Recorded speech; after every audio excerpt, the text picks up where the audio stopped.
Hi everyone, and welcome to Dave's Brick House. Today I'm coming to you from a different location than usual, and that's because this MOC doesn't really fit in my office.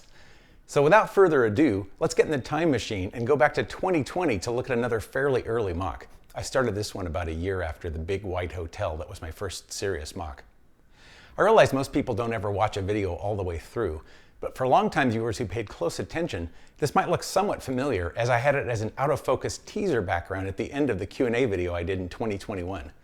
This is, and this is a mouthful, my Intercontinental Marseille Hotel Dieu MOC.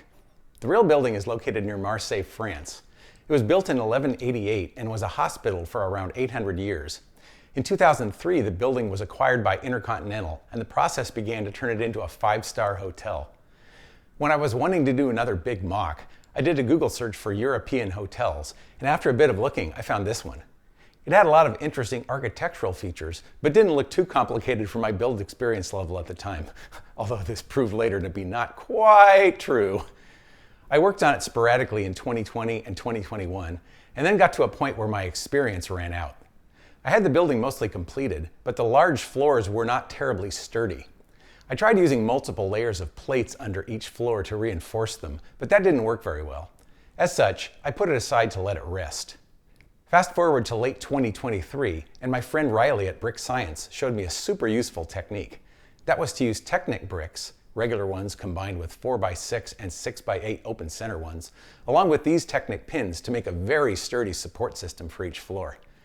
I spent a few weeks reworking the floors to use the new system, and the result was much sturdier.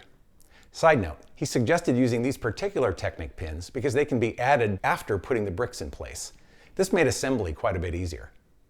As Bricks Cascade 2024 was approaching, I decided this was the time to display this MOC, so I finished up the foliage, added a few trim pieces here and there, and added some minifigs, and this is the result.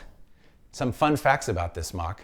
There are around 25,000 parts total, including 1,548 1x2 windows, 476 1x3 windows, around 2,000 dark red tiles in the roof, and 9 other parts with quantities of 500 or more each.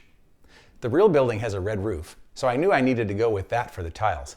Then I lucked out, as shortly after I started the project, those tiles showed up on the pab wall at my local Lego store and stayed there for several weeks. As such, I just kept going in week after week buying more tiles until I had enough.